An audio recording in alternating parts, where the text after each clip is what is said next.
सूक्तम भगवान विष्णु मंगलम गरुड़ध्वज मंगलम पुंडरीकाक्ष मंगलाय तनोहरि। प्रथम पूज्य गणेश जी को भी ध्यान में हम लाते हैं। गजाननं भूत गणादि सेवितम् कपित्थजम्बू फलचारु भक्षणम् उमासुतं शोक विनाशकारकम् नमामि विघ्नेश्वर पाद पंकजम।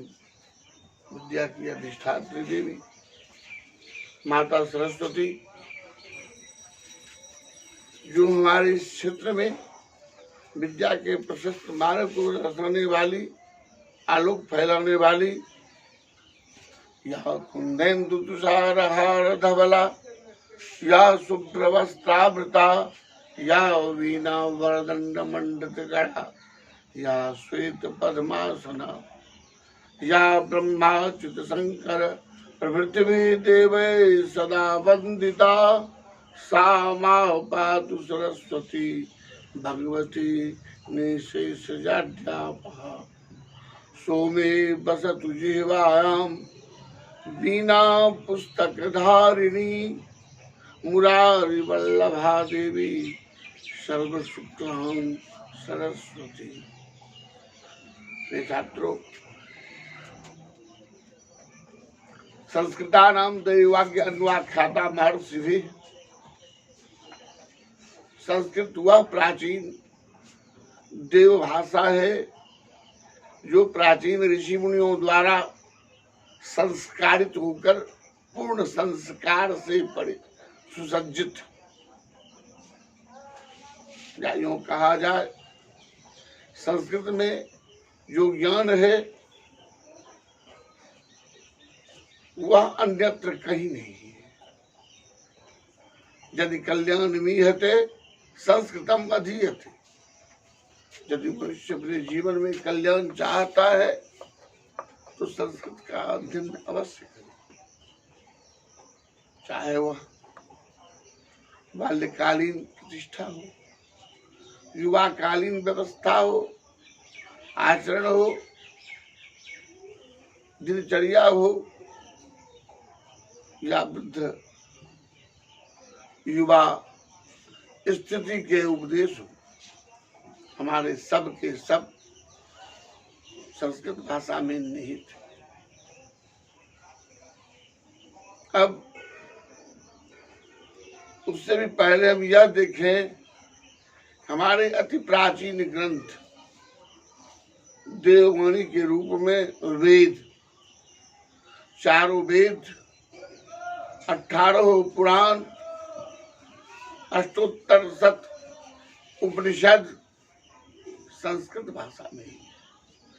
यदि हम वेद, पुराण, उपनिषद का ज्ञान प्राप्त करना चाहें तो पहले मुझे संस्कृत देखना, और तभी हम सम्यक उसका ज्ञान प्राप्त कर सकेंगे। क्योंकि बहुत सारे टीकाकार अपने अपने रूप में लिख देते हैं, लेकिन उसे हम में क्षमता हो कि हम उस श्लोक का, उस पंक्ति का वास्तविक रूप अपना भी कुछ दे सके या ढूंढ सके, अन्वेषण कर सके, तभी तो संस्कृत का सम्यक ज्ञान होगा। 18 पुराणों में समस्त देवी देवताओं का जो वर्णन है, उनका यथोचित भाव को हम जान सके। चारों वेदों में, अब एक उदाहरण देता हूँ, 4 वाक्य है। ये चरक की है। चरक जब पूर्ण अध्ययन कर लिया तो जाने लगा और कहा, गुरुदेव कुछ गुरु दक्षिणा के रूप में आप आदेश करें जो मैं दे सकूं। वह इतना प्रिय शिष्य था और रहते हुए उन्होंने गुरु की जितनी सेवा की थी, गुरु अति प्रसन्न थे। आप जाओ जाओ, अपने परिवार में जाओ, मिलो, समाज को विकसित करो, बढ़ाओ, यही हमारी आकांक्षा है, तुम्हारी यही गुरु दक्षिणा होगी। वह जिद करने लगा कुछ गुरुदेव ले लिया जाए। कहा ठीक है। उस समय भी गुरु ने अध्ययन ही दे दिया। क्या दिया? कहा सुनो, एक ऐसा पौधा उखाड़ के लाओ जिसका उपयोग नहीं या औषधि रूप में उसका उपयोग नहीं। कई महीनों तक भटकता रहा, एक भी पौधा उसको नहीं मिला। कैसे नहीं मिला? क्यों नहीं मिला? इसका मतलब है कि समस्त पौधे के विषय में उन्हें जानकारी है। इस पौधे का उपयोग इसमें हो सकता है।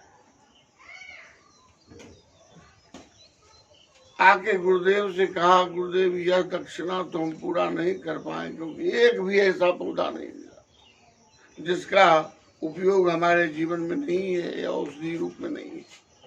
गुरु हृदय से लगा लिया। कहा मुझे गुरु दक्षिणा मिल गया, क्योंकि तुम समस्त पौधों के विषय में जान रहे हो। यही खुशी है और यही मेरी गुरु दक्षिणा। हृदय से लगाया। तो वास्तव में संस्कृत एक ऐसी शिक्षा है, एक ऐसी भाषा है, एक ऐसी वाणी है जो प्रियता और प्रियतरता भी प्रदान करती है। आनंद भी साहित्य में एक पर एक आनंद है। एक दूसरे के बिना, एक दूसरे के सहयोग के बिना शोभा किसी की नहीं होती। जैसे एक उदाहरण दे दूं, दिया है मणि नाम बलयम बलयन मणि।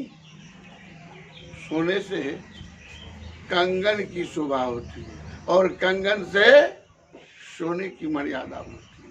यदि कंगन नहीं बनता तो सोने को कौन रोता कि सोना हमको मिलना ही चाहिए। लेकिन दोनों से हाथ की शोभा बढ़ जाती है। जैसे पैसा कमलम कमलेन पयः पैसा कमलेन विभाति सरः। जल से कमल, सूखे में कमल हो तो क्या मर्यादा, या पानी बिल्कुल हो कमल एक भी नहीं हो तो उस तालाब में क्या शोभा होगी। तो पैसा कमलम कमलेन पयः पैसा कमलेन विभाति सरः। दोनों के संयोग से तालाब की शोभा हो जाती है। विद्वानों के बीच राजा और विद्वान का संयोग जब रहता है तो बड़ी ही सभा अच्छी होती है। जैसे बस यह उदाहरण है, कविनाच विभू विभुनाच कवि कविना विभुनाच विभाति सभा। चंद्रमा को एक बार देखकर हम देखें, शशिना च निशा निशया च शशि शशिना निशया च विभाति नभः। चंद्रमा से रात्रि की शोभा, रात्रि से चंद्रमा की शोभा और दोनों के संयोग से आकाश की शोभा हो जाती है। अतः फिर कहूंगा, यदि कल्याण चाहते हैं, यदि जीवन में सर्वांगीण सुख चाहते हैं, सम्मान चाहते हैं, तो संस्कृत का अध्ययन अवश्य।